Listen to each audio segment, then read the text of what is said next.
ಪ್ರತಿ ಮಂಗಳವಾರ ಮತ್ತು ಶುಕ್ರವಾರ ಈ ಒಂದೇ ಒಂದು ಕವಡೆಯನ್ನು ಮನೆಯಲ್ಲಿಟ್ಟು ಭಕ್ತಿ ಸಂಕಲ್ಪ ಸಹಿತ ಪೂಜೆ ಮಾಡಿ ಮಹಾಲಕ್ಷ್ಮಿ ಅನುಗ್ರಹದಿಂದ ನೀವು ಇಟ್ಟಂತಹ ದುಡ್ಡು ಅಕ್ಷಯವಾಗುತ್ತದೆ.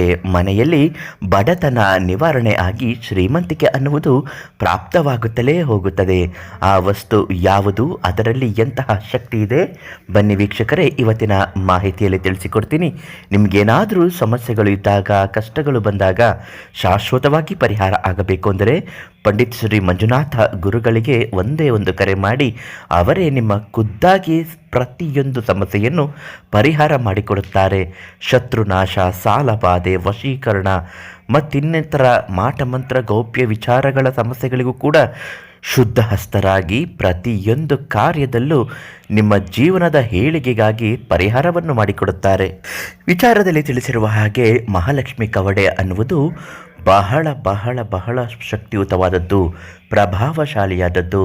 ಸಾಕ್ಷಾತ್ ಮಹಾಲಕ್ಷ್ಮಿಯ ಅನುಗ್ರಹ ಕೃಪೆ ದೊರೆಯಬೇಕು ಎಂದು ನಾವು ಪೂಜಿಸಿ ಮಂತ್ರಿಸಿರುವಂಥದ್ದು.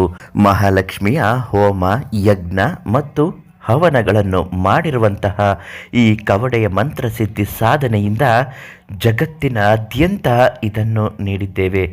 ಎಷ್ಟೋ ಜನ ಕೋಟ್ಯಾಧಿಪತಿಗಳಾಗಿದ್ದಾರೆ. ಈ ಅದೃಷ್ಟ ಲಕ್ಷ್ಮಿ ಕವಡೆಯನ್ನು ಮನೆಯಲ್ಲಿ ಹಳದಿ ಬಟ್ಟೆಯಲ್ಲಿ ಸುತ್ತಿ ಗಂಟು ಹಾಕಿ ಕಟ್ಟಿ ಪ್ರತಿದಿನ ಪೂಜೆ ಮಾಡುವಾಗ ಅದನ್ನು ತೆಗೆದು ಪೂಜಿಸಿ ಮಂತ್ರಿಸಿದ ನಂತರ ಒಂದು ಎಕ್ಕದ ಹೂವನ್ನು ಇಟ್ಟು ಅದನ್ನು ಹಳದಿ ಬಟ್ಟೆಯಲ್ಲಿ ಬಿಗಿಯಾಗಿ ಕಟ್ಟಿ ನಿಮ್ಮ ದೇವರ ಕೋಣೆಯಲ್ಲಿ ಇಟ್ಟು ಬಿಡಿ.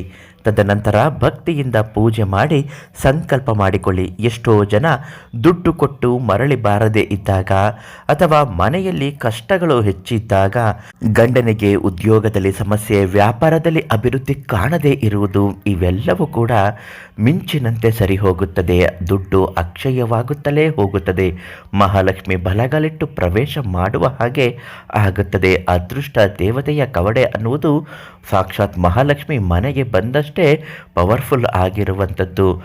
ಭಕ್ತಿ ಸಂಕಲ್ಪ ಸಹಿತ ಇದನ್ನು ಇಟ್ಟು ಪೂಜೆ ಮಾಡಿಬಿಡಿ. ಆಮೇಲೆ ನೋಡಿ, ಸಾಲಗಳು ತೀರುತ್ತೆ, ಬರಬೇಕಿರುವ ಹಣ ಬಂದೇ ಬರುತ್ತೆ. ವ್ಯಾಪಾರದಲ್ಲಿ ಶೀಘ್ರ ಅಭಿವೃದ್ಧಿ, ಧನ ಲಾಭವು ಚೆನ್ನಾಗಿ ಆಗುತ್ತೆ. ಒಟ್ಟಿನಲ್ಲಿ ಮನೆಯ ಏಳಿಗೆಗೆ ಅದೃಷ್ಟ ಕವಡೆ ತುಂಬನೇ ಮುಖ್ಯವಾದದ್ದು. ಈ ಕವಡೆಯನ್ನು ಮಂಜುನಾಥ ಗುರುಗಳಿಂದ ಕೇಳಿ ಪಡೆದುಕೊಳ್ಳಿ, ಒಳ್ಳೆಯದಾಗುತ್ತೆ. ನಾಳೆ ಮತ್ತೊಂದು ಮಾಹಿತಿಯೊಂದಿಗೆ ನಿಮ್ಮನ್ನು ಭೇಟಿ ಮಾಡುತ್ತೆ.